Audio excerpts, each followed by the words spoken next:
नमस्ते गणपतये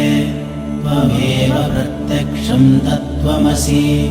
त्वमेव केवलं कर्तासि त्वमेव केवलं धर्तासि त्वमेव केवलं हर्तासि त्वमेव सर्वं खल्विदं ब्रह्मासि त्वं साक्षादात्मासि नित्यम् ऋतं वच्मि सत्यं वच्मि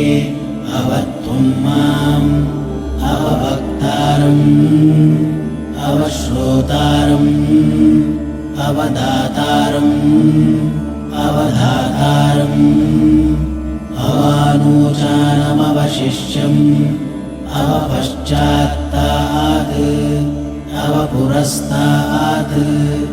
अवोत्तरात्तात्